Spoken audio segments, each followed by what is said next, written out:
If you've heard the song The Blessing and you've been curious on how you can play it on the keyboard or the piano, this video is for you. My future's alive. My future's alive. Hi, I'm Christine Waters of myfutureisalive.teachable.com, where I teach my students how to systematically learn how to play the keyboard so they can improve their skills dramatically in a short amount of time. All right, so let's get to today's topic. The Blessing by Kari Jobe, Cody Carnes, Stephen Furtick, and Chris Brown. This song is very important for today's Christian believers because there's just been so much nitpicking going around, especially in social media where it's so easy to criticize other people. So, when and where should you use this song? First, I would sing it over your family. When you have your family devotions, when you get together over a meal, this is a song that is a good tool to bless your family with. Number two, if you're a worship leader, you can use it at the end of a service as a benediction. You can use it at the end of a special event. I've used this song at the end of a marriage class graduation ceremony, which some of our couples in our church went through. So definitely a great tool to have in your repertoire. And number three, you can also use it to sing over yourself. If you feel lonely, if you feel dejected, or if you've lost your hope, it's also important that we sing blessings over ourselves so that that atmosphere of negativity can be dispelled and we can find our hope again in God, because the Lord does bless his people who seek his face, who long for him. All right, so let's get to it. I'm going to switch to the piano and I will break down the song for you. To make it easier for you, I've provided a cheat sheet for the chords that are used in this song. You can download it using the link in the details below. Once you have it, come on and join me on the piano or keyboard. Okay, so The Blessing is in 4/4 time signature, and it is at 70 beats per minute, just in case you're wondering and you need to play it with a metronome. So let's get to it. Let's break it down into 3 sections based on the chord progressions used in this song. Okay, so progression number 1, it's used for the intro. We start with a D major. And then it goes to a G2, for which I use the second inversion. And then back to a D. And then an A4.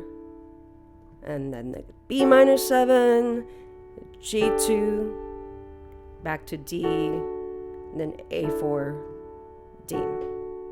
Okay, you can use whatever inversions you want to use. I'm just showing you the way I do it in a simplified format. And as far as technique goes, the song starts out really sparse. Let me demonstrate it for you. Let's start with the simplest way you can do it, which is just block chords on the right and just one note on the left. So I would start with the left hand and alternate it with the right hand. D4, G2, back to D, A4, resolve it, A, B minor 7, G2, D, A4, D. Okay, that's a very simple way to play that intro. Another way to play this song is to mix up your blocked and broken chords, and you could start really sparse on those broken chords, throw in a few notes here and there, which is what they do in the recording.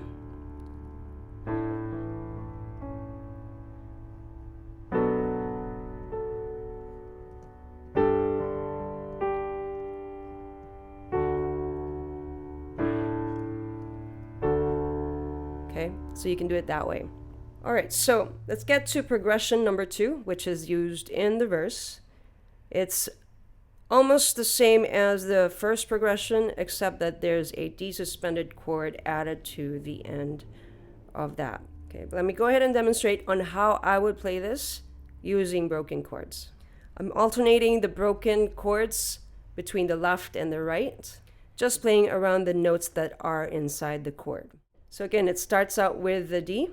The Lord bless you and keep you, make his face shine upon you, be gracious to you. The Lord turn his face toward you and give you peace.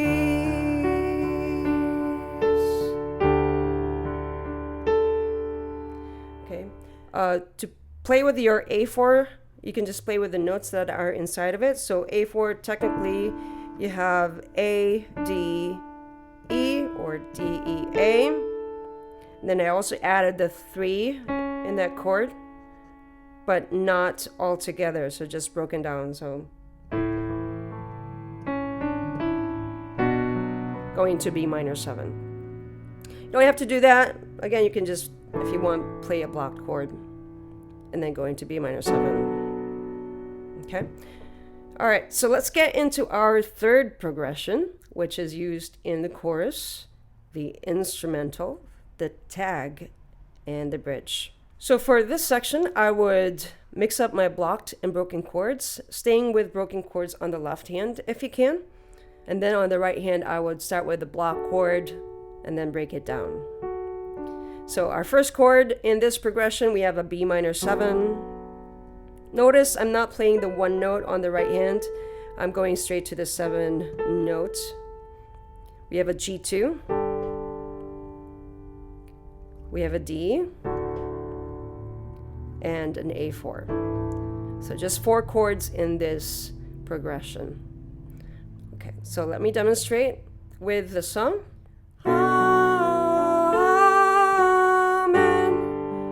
Amen. Amen.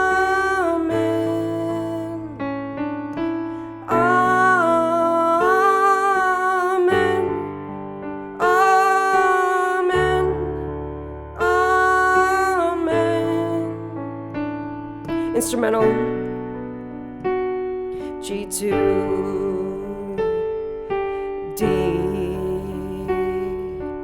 A4. May his favor be upon you and 1,000 generations, and your family, and your children, and their children, and their children. So when you get to bridge 2, I would start using block chords in the right hand, staying with broken chords on the left. And then on bridge 3, I would use a lot more block chords on both, and especially when you get to the tag. And maybe mix up some broken chords here and there.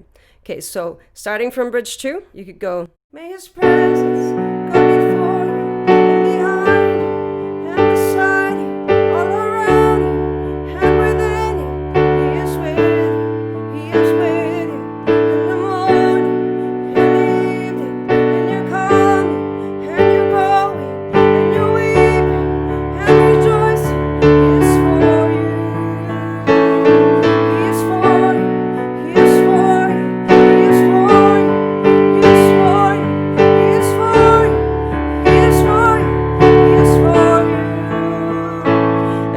However many times you repeat each section, it's up to you. I know Kari Jobe repeats them a lot to here and there, but make sure when you're repeating sections that you variate your dynamics so that it doesn't get too boring. So coming from the tag, I would go back to broken chords when you go back to the chorus. He is for you, he is for you, he is for you.